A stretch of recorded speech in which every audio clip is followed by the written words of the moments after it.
It's Spoilerin time, folks. This is our show where we take all the hard work from Cord Killers, where we've talked about how to watch stuff, and we watch it and talk about it here. This week, we're going to talk about Hannibal, Season 3, Episodes 1 and 2, Jupiter's Legacy, Season 1, Episodes 7 and 8, the two last episodes of Season 1 of Jupiter's Legacy, and the premiere of Loki on Disney+.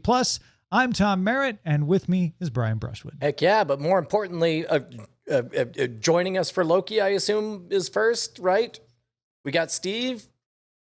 Here I am. Hello. His name is Steve Malk. Introduce the guest. Yeah. Sorry, I was distracted. I've got a lot going on right now. G'day.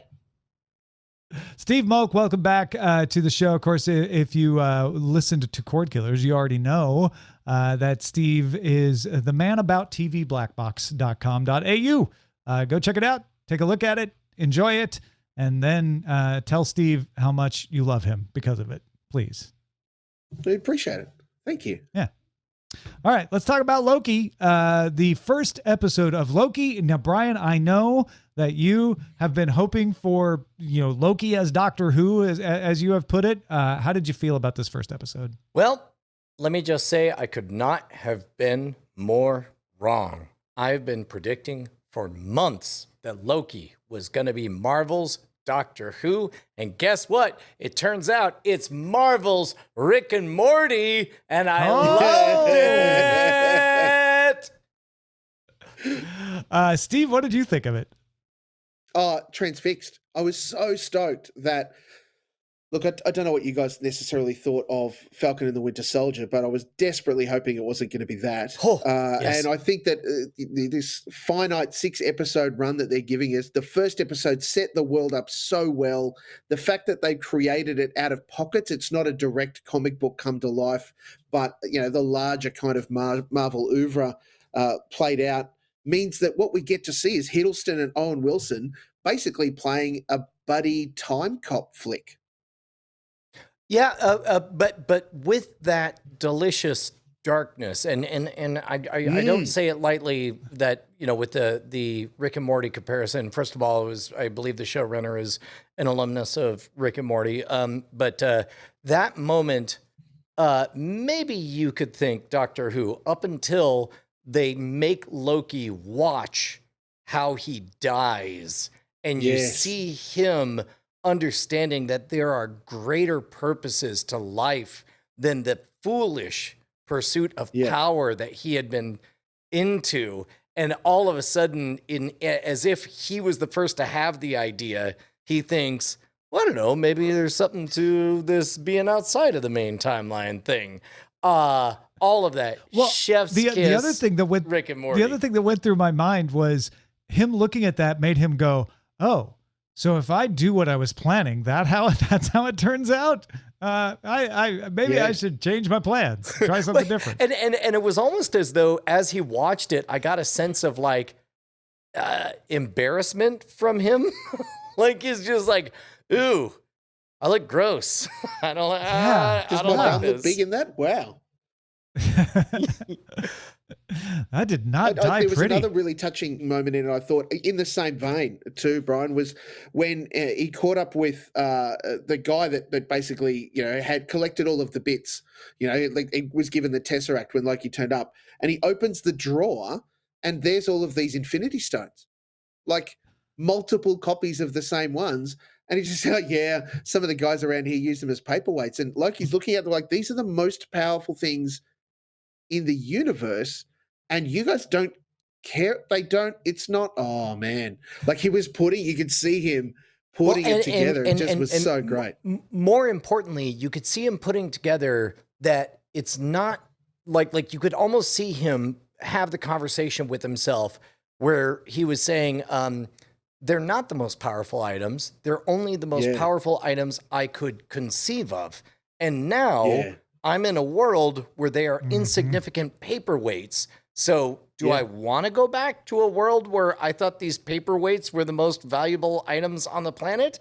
I don't know. I did not mind. Oh, by the way, great to see Pillboy back from The Good Place. That was amazing. But I didn't even mind and was actually genuinely pleased when they revealed that the big bad was going to be himself, which normally is an eye-rolling kind of conceit. Didn't care. I could consider me fully signed up on this one. Well, it explained to me why Mobius would even want to defy the conventional wisdom. Is like, oh, well, if I'm going to catch a Loki, I need a Loki. And so that's why I was okay with it, is I'm like, oh, well, that actually makes sense. The one person you'd want to help figure out how to stop a Loki variant would be another Loki variant that you could get on your side. Absolutely. I'm totally making this up as I say it, but within our family, we had a discussion afterwards, and I perceived it as the Loki that goes through the full timeline is a fully actualized, fully realized Loki who reaches adulthood and realizes that there are things greater than themselves and actually gets beyond. The Loki we are following now is somebody who, it's adolescent Loki, somebody who just experienced his first major setback, but still really wants to rule the world and still kind of believes that. But he's still full of, piss and vinegar, so to say, right?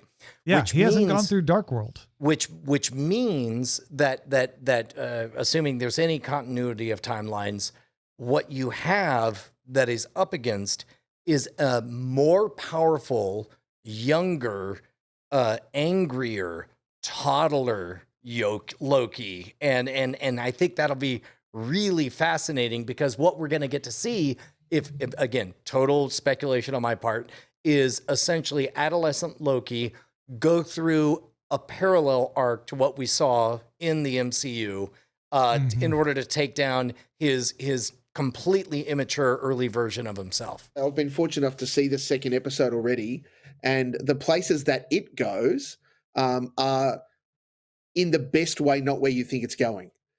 Yes, of course, we're now chasing a Loki. So we need to follow that through. Some of the math that they do in the next episode around how they work it out and the nature of multiverses and those sorts of things are played out really well and really authentically. I am dirt keen to see how this series tapers in preparation for the Doctor Strange movie next year. Yeah, the fact that a multiverse is not okay really puts that Doctor Strange movie into perspective, and how they're going to lead into that. I also just to pull back, to the setup. I love the Brazil meets Hitchhiker's Guide meets The Office world that they created here, where everything just kind of got pulled from the mid 20th century, but they got some technology that works better than that. So they use it where it plugs in, but it's very bureaucratic. I adore the way Mobius responds, not as an authority figure, not as a soldier, but as a therapist, as well, tell me more about that. I want, okay. Well, if that's how you feel, let's follow that thought. I thought that was a great counterpoint to the other characters who were very much either not interested in Loki at all or only interested in shutting him down. I got the strong impression that those moments of tell me more about that were, they were played as therapy, but what they actually were military grade interrogation. Because he is deciding, is this the correct nuke for this job? Also, I have such an affinity for Brazil-like mid, Cold War technology that at some point I almost got offended at how much I loved about the aesthetics of everything. I would love to know if anybody who worked on Legion also worked on this. The color schemes are so deliciously close. It's oh my goodness, is it good? It's really good. And is super dark, both in its nature and the lighting. I thought that the fact that they kept it really in the space by making it like dull fluorescent lighting everywhere, or muted lighting, just meant that it was we're in an office, we're in a place where people just go to work. The fact that it is this a place where we keep in line all of the multiverse timelines to keep it consistent was really great. P.S. Always take a ticket. Yes. It's a small thing that could save your life, right? Yeah. So okay. Things that an alternate reality version of Brian might have been annoyed at.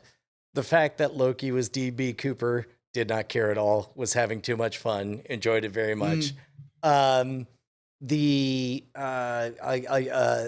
brief Jurassic Park style, and that's how you get dinosaurs animation explaining the major conceit. In an alternate universe, I might have been annoyed by that. I was not. I was having too much fun. This whole show is just an absolute delight. I just loved it. Yeah. Yeah. I created a world. So good. I can't add anything else to this. Like Mobius is weaponized calm, right? Like he's not using calm for therapy, like you said, Brian. He's using it to manipulate Loki into doing what he wants. And the world that they inhabit is just so beautifully throwback meets futurism, which is perfect for a world out of time. Which is what this is. It also, if you were bugged like me about the idea of like, yeah, but now if they've created a Loki, then he has to go through the Loki timeline and do this, and that's going to change things unless they get him back. This solved it in episode 1. It's like, oh, he's really supposed to be pruned, right? He's supposed to just not exist, and that puts the timeline back. And that's why you don't have to worry about any of this multiverse stuff until we get to Doctor Strange. Let me just write this down, knowing that there's going to be a Doctor Strange movie, and I'm licking the envelope, and I'm sealing it, and I'm placing it where everyone can see. At some point, it is figured out that there is no one sacred timeline, and eventually the TVA becomes the bad guys, and that the world is meant to be chaotic, which conveniently will allow there to be the multiverse of madness and also what if series, because everything is supposed to be possible. Yeah, it's not a bad bet. Good theory. I'd call that like a 42% chance. Yes, Bryce, it was your argument. This and I is am exactly my argument from Ghost Attack. That's why people should listen to Ghost Attack. Then they would know to credit you. Like I almost think it's funny how, to me, very obvious that TVA are the bad guys, right? I mean, we don't accept fatalism in this house, clearly, or bureaucracy, or Eastern Communist Bloc style. It's like yeah. I mean, look at the Good Place. Sure, if you want the illusion of free will, Bryce, that's cool. What do we want to believe, Civil War or not? Short answer. I mean, why did the Avengers go to war with themselves? It was the nature of what the TVA stands for versus what the Avengers stood for. Well, and to spoil a little bit of what we talked about on Ghost Attack, it was proposed that maybe this would be the lead-in to eventually Secret Wars. Like that's the only way you could get every character from every franchise, good and bad, all together in one giant war. Which is like a timeline battle story. Yeah, exactly. Right? Okay. Like, and they do literally say, then all the timelines went to war, and that's how you get dinosaurs. Yeah, that's a great Miss Minutes impersonation. This is a very minor thing, and it's not specific even to Loki, but my uncle worked for the Tennessee Valley Authority. So every time they say TVA, I'm like, TVA? Oh, wait. Yeah, no. Sorry. That's awesome. Yeah. That's a me problem. Very, very few people are going to have that issue. No, I anything else to add on Loki? I think we're all in agreement where we stand after episode 1. Anyway. I would say that at this point, my enthusiasm and excitement, it is without a doubt in my mind, in my heart, at this moment, the best Disney Plus thing that they've done with the MCU yet, and that includes any one episode of WandaVision. Steve, what about you? I don't think that we'd be seeing Loki in the same light if it wasn't for WandaVision. Like, it was a great series in how they built a universe, told us a great story, kept it consistent, and delivered as far as the characters that we want to see and we know that will pay off later. In the same way, Loki, phenomenal storytelling, such a great world that they've created in this separate world. And I really look forward to seeing how, as I said, it all tapers so neatly through not only this series, but definitely into the film to come. Yeah, I also I think it helped that WandaVision felt playful, but it was definitely that entire series was almost literally in a bottle. Like it was like, here's the border, everything takes place within here. We're gonna play some nutty stuff. This is the inverse of that, and I'm so stoked. Yeah. Yeah. I to answer a question from earlier in our discussion, I watched every episode of The Mandalorian twice, both seasons. I watched all but one episode of WandaVision twice. And I watched none of The Falcon and the Winter Soldier twice. And so I immediately went back and watched Loki twice. So it's off to a good start. Yeah. That is Loki episode 1, season 1. Steve Mulk, thank you so much for joining us. One last time, let people know where they can find what you do online. tvblackbox.com.au is where we write all about TV in Australia, and of course with a big flavour of American tucked in all of there. TV Black Box podcast, TV Binge Box podcast, and I'm at Steve Mulk on every social thing you would care to find me at. Heck yeah. Excellent. Well, thank you, Steve. It was great having you. Really, really appreciate it. It was great hanging out with you. You guys are awesome. Thank you so much. Love the Cord Killers. Well done, fellas. Come back anytime. Let's talk about Jupiter's Legacy, episodes 7 and 8, the last 2 episodes. These are the finale. It doesn't sound like they're going to get a second season from what the Scuttlebutt is saying. So maybe the last Jupiter's Legacy we get. I believe the Scuttlebutt was a press release saying there will not be a second season. Was there not? It was. Okay, it was. Is the only time Netflix has been official of like, we are not doing this anymore. Which is too bad. 7 and 8. Yeah. What did you think there, Brian? Omnis pro uno and how it all ends. A great man named Tom Merritt once said, there's half of a truly great show in here. And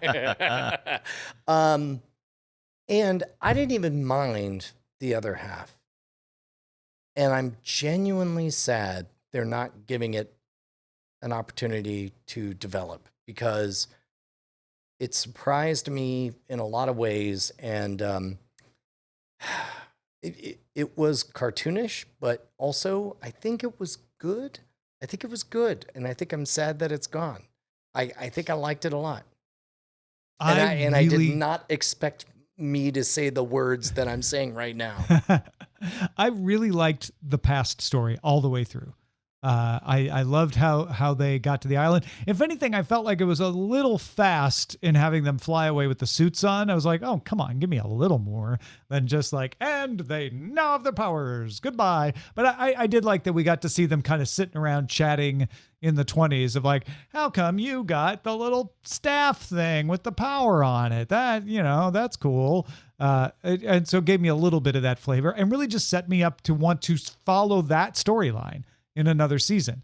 The present started to win me over with the hunt for Black Star's, what was happening in Black Star's brain, getting Walter's daughter to join, and that tension between them was interesting.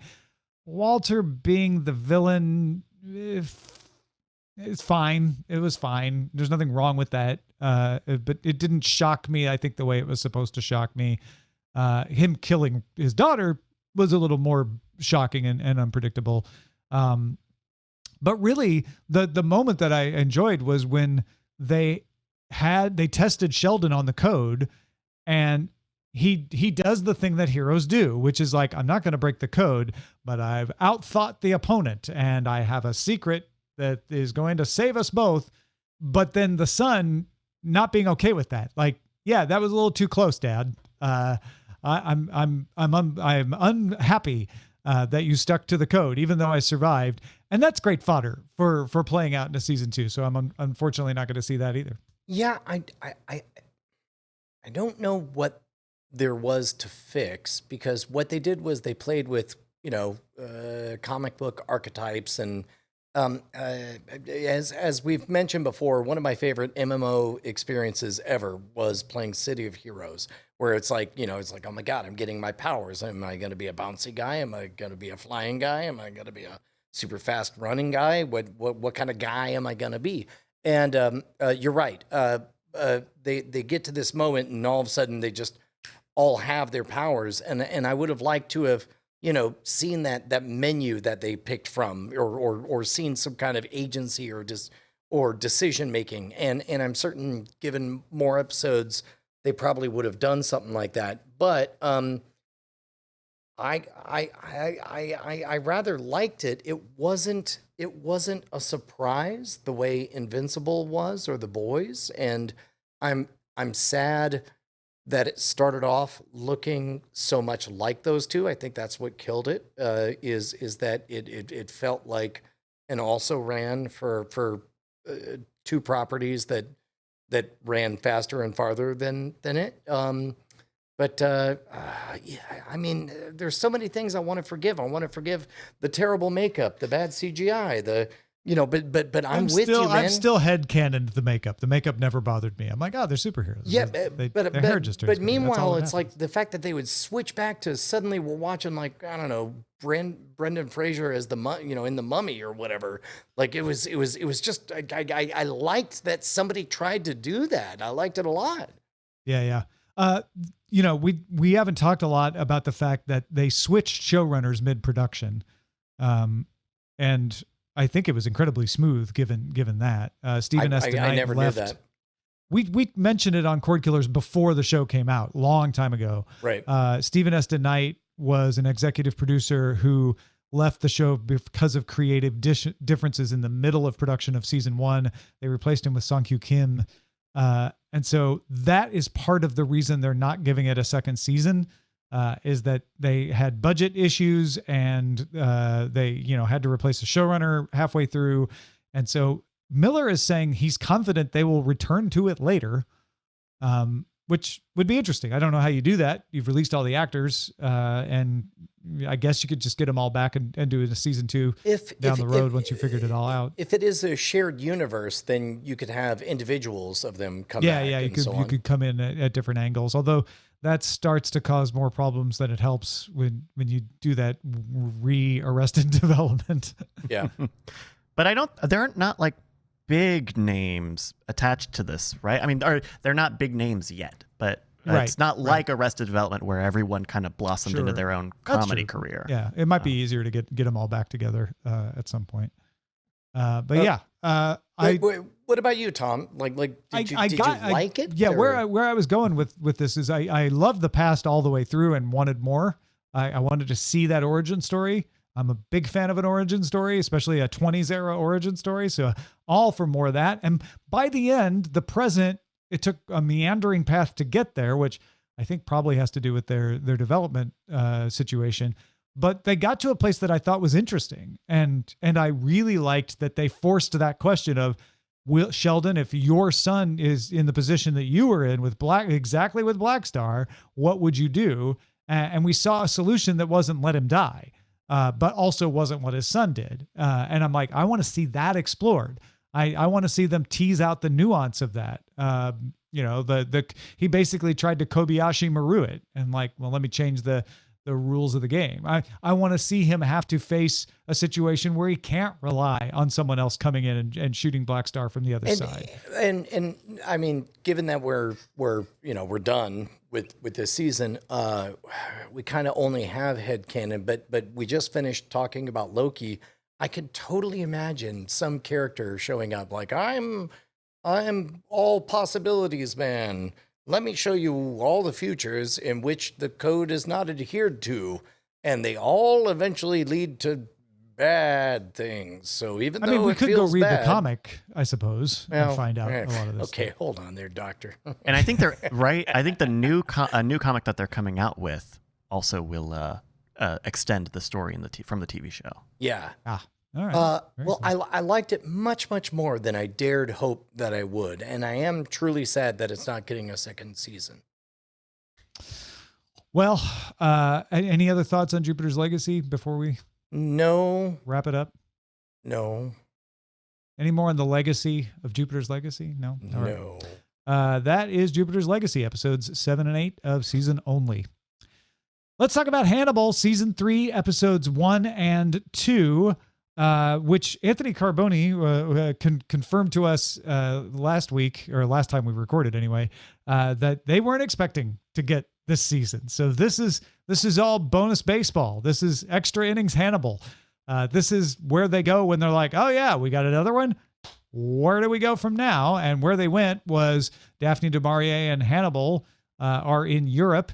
Hannibal kills and then impersonates an academic, and he's not the Chesapeake Ripper anymore. He's Il Mostro. So we basically got a Hannibal episode in episode 1 where they sort of left us in suspense about whether Will Graham was alive or not. And then they gave us episode 2 where they confirmed that Will Graham survived, but tried to tease us that, hey, maybe Abigail survived. Although she didn't. That was all just imaginary Will Graham. And then we get Will and Hannibal reuniting at the end of episode 2. Hey, Bryce, what did you think of these 2 episodes? I thought it was great. I think we got another season pivot. I think you can look at these 3 seasons and say, cool, here are 3 kind of totally different aesthetic shows, right? The first season's kind of like a nice looking cop drama.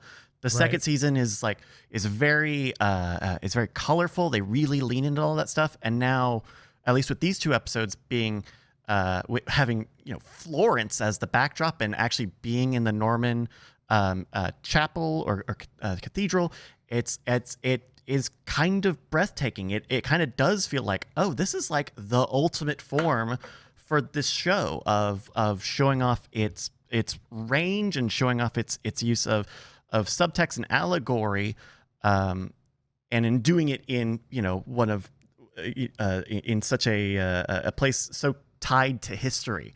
I think that they're great, and I think putting these 2 episodes together end up being very good because you kind of have a Hannibal and Dr. du Maurier episode, and a Will and what's her name? Grace.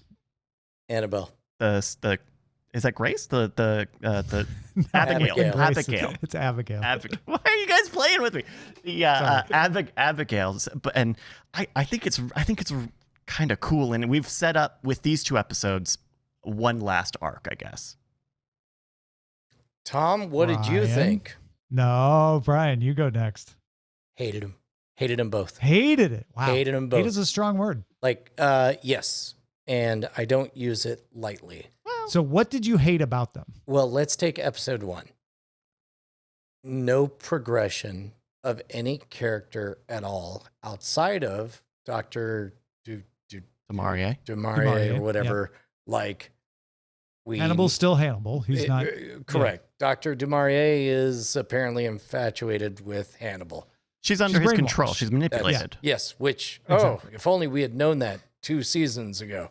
Oh, wait, we did. So what did we get? Nothing but death pornography.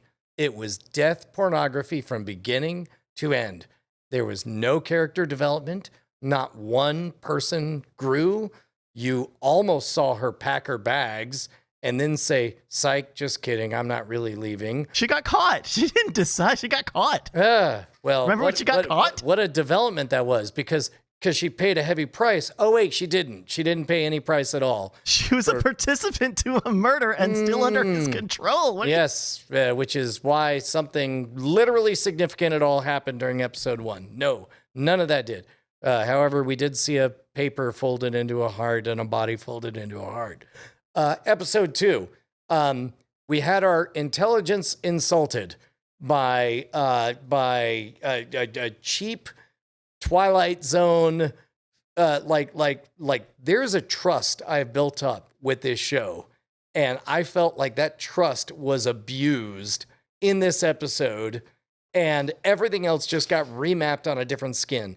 Hated them both, Tom. Sorry. That's it.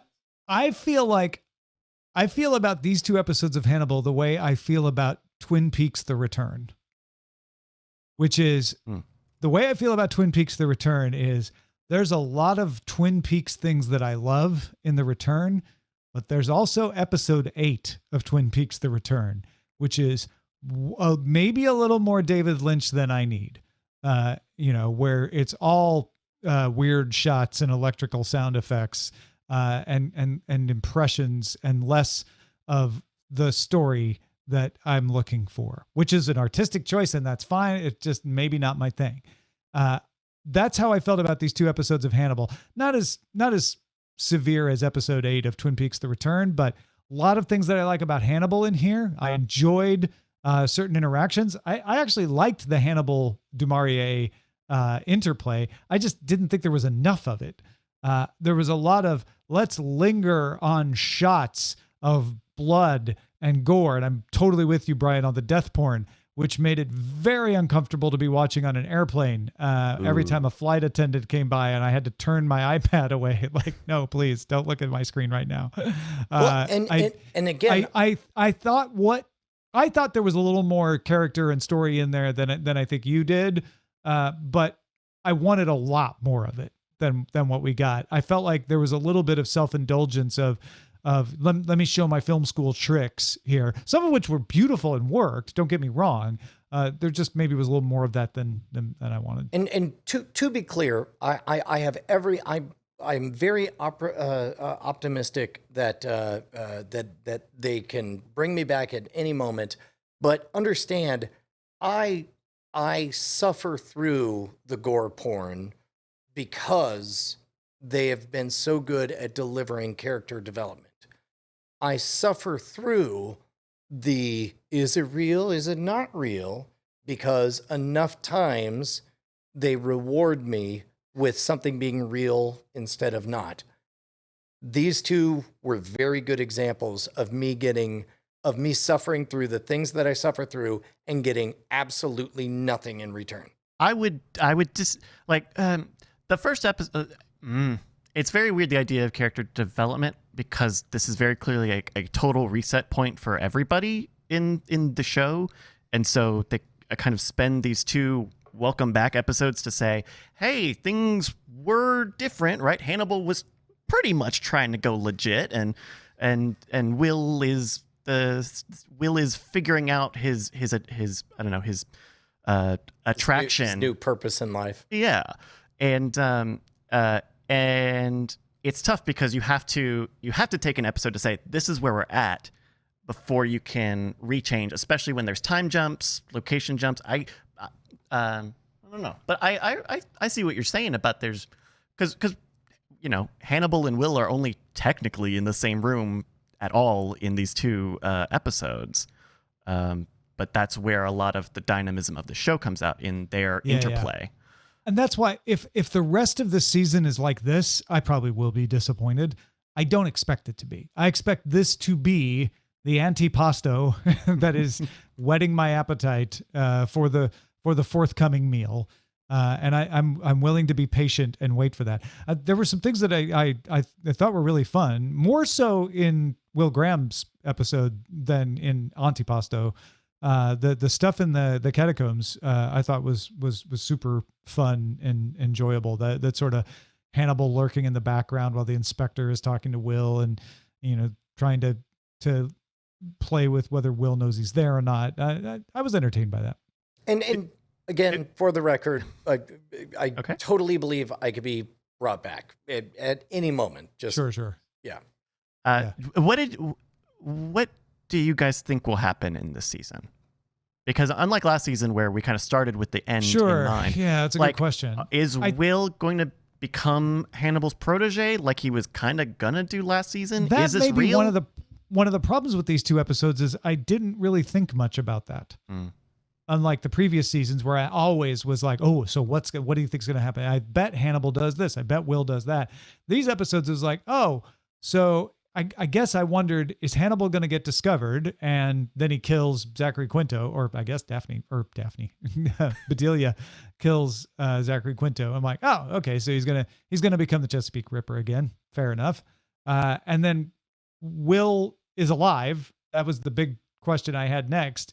And he goes off to find Hannibal. I'm like, oh, okay. So is he going to find Hannibal? But these are very near-term questions. I don't have a sense of what the longer-term arc is supposed to be. This is the first time, full stop, that I've paused to think, all right, what do I know about the larger story? Should I go watch Red Dragon? Should I go watch Hannibal? Because I'm guessing they probably tie all this together. I was very glad that she bought wine and it wasn't Chianti. Yeah. You know, like that was kind of my reaction to that bit. It was like, you really dodged. You almost really wanted to do that. Yes. Never drink Chianti. Look, Lava beans. I'll say Without this lava much. beans. I'm stoked that we're watching them 2 a week now, so we can just. I think I don't know, man. I think you'll be singing another tune next week. I wouldn't be surprised. I hope so. I wouldn't be surprised. That is Hannibal, season 3, episodes 1 and 2. This has been Spoilerin Time. Thank you so much for hanging out with us. Thanks again to Steve Mulk for spending time with us talking about Loki. And thanks for supporting us directly on Patreon. If you support us at patreon.com/cordkillers, you get these episodes earlier. You already know that. But if you're not getting them earlier, why aren't you? It only is like $1 a month. You'll barely miss it. Patreon.com/cordkillers helps us out a lot. We'll spoil you again next time.